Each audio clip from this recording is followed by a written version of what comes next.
Okay, hai dan Assalamualaikum. Nama saya Muhammad Dini Syikwan dan hari ini grup saya ingin membentangkan tentang subjek CTU 554 yang bertajuk Realiti Keupayaan dan Pemberdayaan Ekonomi Bumiputera Era Pandemik COVID-19. Okey, bermula dengan pendahuluan tentang analisis yang grup kami telah buat.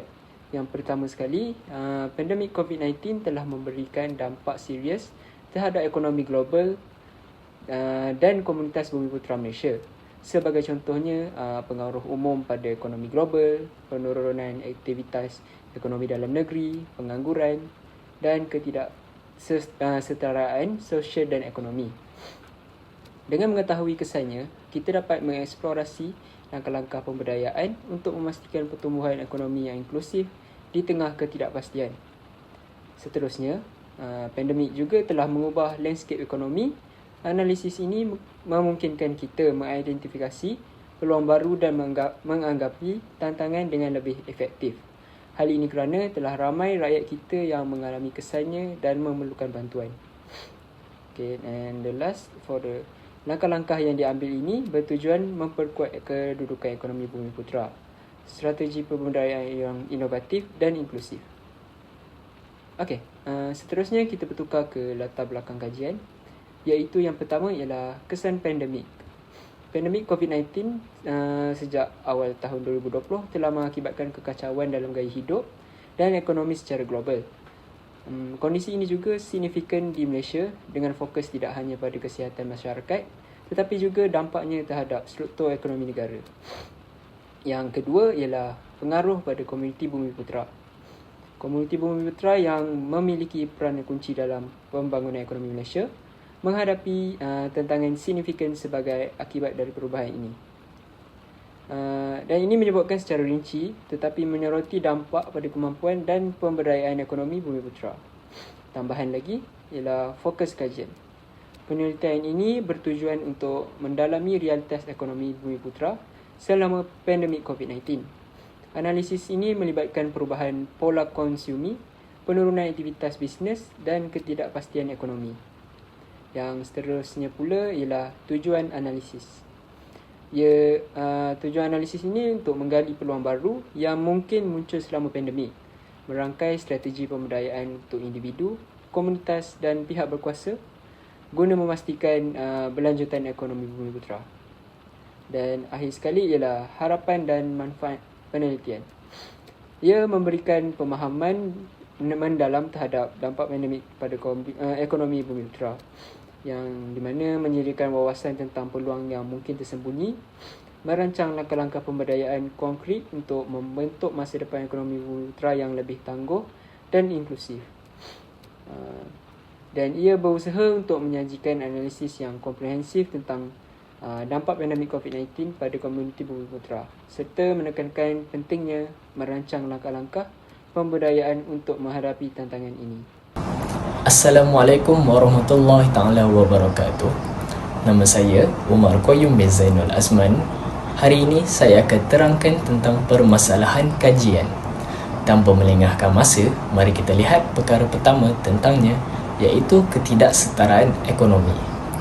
Analisis terhadap perubahan pendapatan dan kekayaan Bumiputera sepanjang pandemik menjadi fokus utama dalam mengidentifikasi faktor-faktor penyebab ketidaksetaraan ekonomi. Dalam konteks ini, penentuan faktor-faktor yang menyumbang kepada ketidaksetaraan seperti akses kepada pendidikan dan peluang pekerjaan menjadi elemen penting untuk memahami dinamika ekonomi selama krisis. Kedua, peluang perniagaan dan pasaran. Penyelidikan terhadap perubahan dalam permintaan pasaran dan dampaknya terhadap perniagaan Bumiputera memainkan peranan kunci dalam menganalisis peluang perniagaan. Selain itu, pengkajian tentang perubahan strategi pemasaran dan model perniagaan diperlukan untuk mengatasi cabaran baru yang muncul seiring dengan dinamika pasaran yang berubah. Dan yang ketiga adalah kepelbagaian perniagaan. Pentingnya kepelbagaian perniagaan Bumiputera sebagai strategi untuk meningkatkan ketahanan ekonomi semasa krisis dalam menjadi subjek penelitian dan penganalisan risiko-risiko yang dihadapi oleh sektor perniagaan tertentu, dan kaedah untuk mengurangkan risiko tersebut turut menjadi perhatian, memastikan kepelbagaian perniagaan memberikan kontribusi positif dalam kestabilan ekonomi. Dan yang keempat ialah sokongan kerajaan dan inisiatif pemulihan. Penilaian kesan inisiatif pemulihan terhadap pertumbuhan ekonomi Bumiputera serta pengkajian keberkesanan program sokongan yang potensi penambahbaikan menjadi aspek utama. Okey. Fokus pada bagaimana kerajaan memberikan sokongan dan langkah-langkah pemulihan yang efektif akan membentuk dasar strategi ekonomi yang kehadapan. Dan perkara yang terakhir dalam permasalahan kajian ini adalah pendidikan dan kebolehpasaran. Pandangan tentang kesan pandemik terhadap sistem pendidikan Bumiputera dan dampaknya terhadap kebolehpasaran menjadi bahagian penting dalam menyusun langkah-langkah pemulihan. Selain itu, pemerhatian terhadap inisiatif pembangunan kemahiran perlu juga diberikan perhatian. Ini kerana untuk memastikan bahawa tenaga kerja Bumiputera bersedia menghadapi perubahan dalam keperluan pasaran tenaga kerja. Seterusnya, mari kita lihat tentang objektif kajian ini. Sebelum saya terangkannya, kita perlu lihat tentang analisis ekonomi Bumiputera dalam pandemik. Kajian ini iaitu realiti keupayaan dan pemberdayaan ekonomi Bumiputera era pandemik COVID-19 memulai fokusnya dengan menganalisis mendalam terhadap perubahan pendapatan dan kekayaan komuniti Bumiputera sepanjang pandemik. Tujuan utamanya atau objektif kajian ini adalah memahami dampaknya terhadap stabilitas ekonomi dengan penekanan khusus pada faktor-faktor seperti akses, pendidikan dan peluang pekerjaan yang mana memainkan peranan penting dalam ketidaksetaraan ekonomi di kalangan Bumiputera. Objektif yang kedua adalah perniagaan Bumiputera dan dampak pasaran. Bahagian berikutnya, kajian ini mengeksplorasi dampak perubahan dalam permintaan pasaran terhadap perniagaan Bumiputera, yang mana ia melibatkan analisis strategi pemasaran dan model perniagaan yang dapat digunakan untuk menangani cabaran baru seiring dengan perubahan dinamika pasaran. Keberkesanan kepelbagaian perniagaan Bumiputera dalam meningkatkan ketahanan ekonomi juga menjadi fokus bersamaan dengan penilaian risiko yang dihadapi oleh sektor perniagaan tertentu. Objektif yang terakhir ialah inisiatif pemulihan, pendidikan dan adopsi teknologi. Bahagian terakhir kajian ini memeriksa inisiatif pemulihan yang dilaksanakan oleh kerajaan untuk mendukung pertumbuhan ekonomi Bumiputera. Termasuk di dalamnya adalah penilaian keberkesanan program sokongan yang telah diperkenalkan. Kesimpulan kajian merinci dampak pandemik terhadap sistem pendidikan Bumiputera dengan fokus pada inisiatif pembangunan kemahiran untuk meningkatkan kebolehpasaran.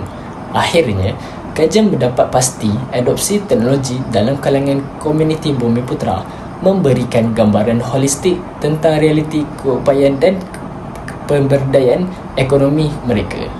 Dan itu sahaja daripada. Sekian, terima kasih. Assalamualaikum warahmatullahi wabarakatuh. Nama saya Syazmi Fariz bin Syahrudin dari CFAP 225 4C.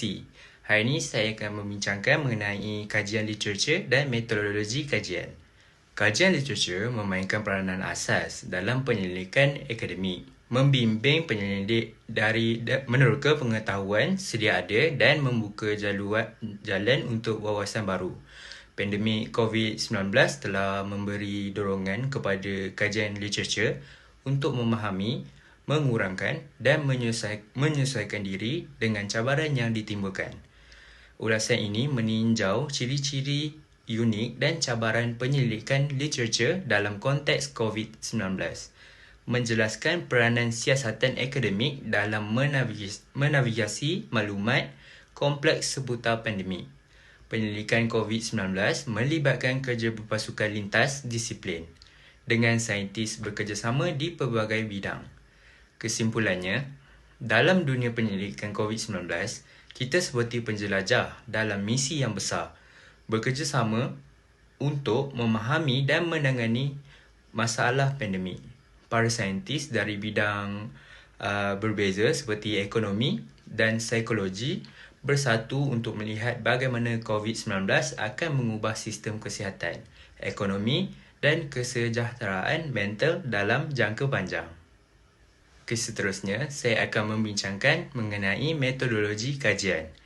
Metodologi kajian merangkumi kaedah dan teknik dalam membentuk, mengumpul dan menganalisis data untuk menghasilkan bukti yang menyokong kajian tersebut.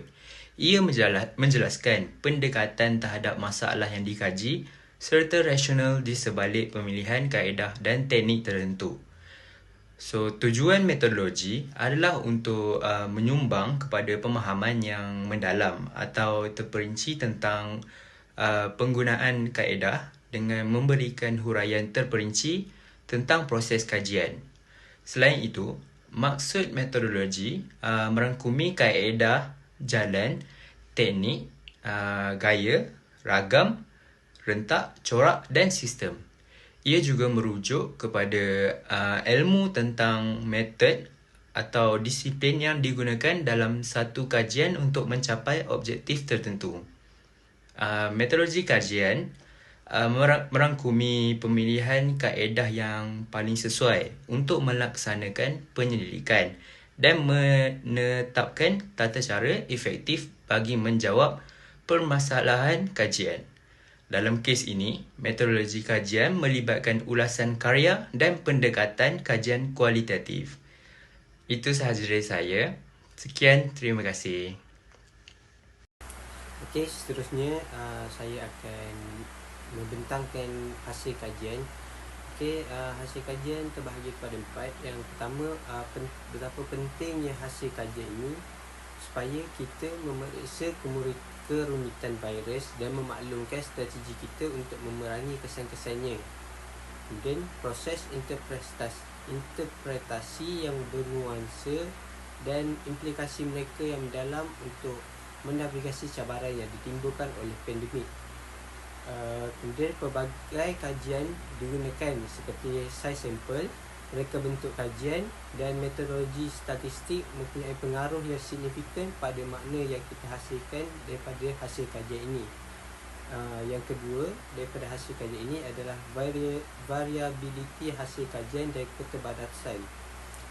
Keseimbangan antara antusiasme dan kewaspadaan penting untuk memastikan pemahaman yang lebih tepat mengenai penemuan hasil ini.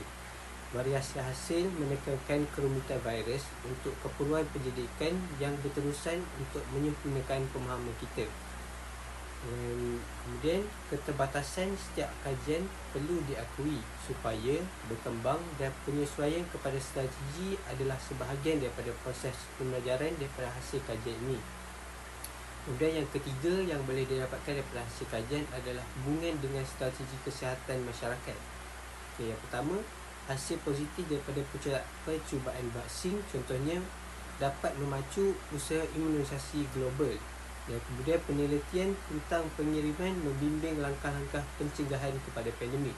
Dan yang terakhir adalah dapat membentuk respon kolektif kami kepada pandemik. Dan yang terakhir, hasil daripada kajian ini adalah aspek masa depan dan implikasi masa panjang. Implikasi jangka panjang COVID-19 menjadi fokus penelitian daripada hasil kajian ini. Dan hasil kajian ini sebagai panduan untuk mempersiapkan diri menghadapi ketidakpastian termasuk pertimbangan masa akibat sosioekonomi dan kemungkinan munculnya varian baru. Dan yang terakhir adalah interaksi hasil kajian dan strategi kesihatan mencerminkan makna praktis. Seterusnya adalah topik perbincangan. Fasa pandemik yang mencabar masyarakat dengan perubahan peraturan daripada kerajaan. Contohnya adalah tidak boleh keluar rumah dan jika hendak keluar rumah perlu memakai topeng muka dan sebagainya. Pada tahun 2022, Datuk Seri Ismail Yaakob mengumumkan Malaysia tidak lagi meneruskan PKP dan ianya membolehkan sektor ekonomi utama beroperasi semula. Berita tersebut telah memberikan kesan positif untuk masyarakat dan ekonomi negara.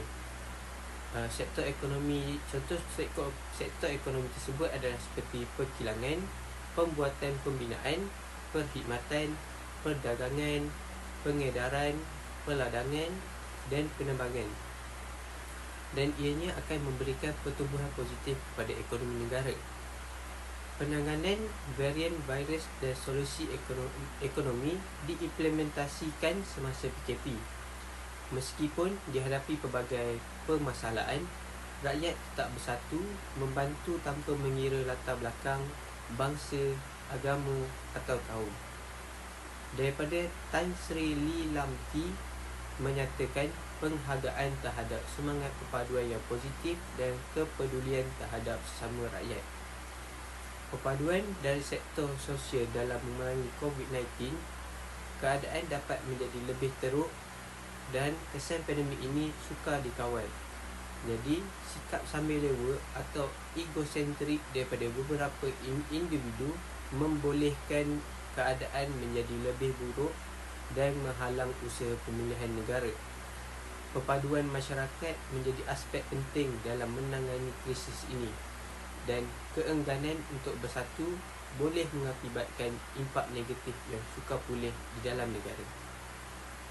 Untuk akhir sekali ialah untuk kesimpulan kajian ini, pandemik ini tidak hanya menggoncangkan ekonomi secara global, malah tetapi juga menggetarkan dasar ekonomi Bumiputera di Malaysia. Impak pandemik pada sektor ekonomi Bumiputera perlu dihargai, tetapi daya adaptasi dan semangat inovasi turut menjadi penentu utama kelestarian ekonomi. Dan peranan pemerintah dan lembaga pemberdayaan ekonomi menjadi semakin kritikal dalam memberikan sokongan dan mencipta atmosfera yang mendukung. Dan dengan ini, kesimpulan ini menekankan betapa pentingnya kerjasama antara sektor swasta, pemerintah dan komuniti dalam menangani cabaran dan merangka langkah-langkah strategik untuk memastikan ekonomi Bumiputera bangkit semula. Dan saya rasa itu saja. Terima kasih.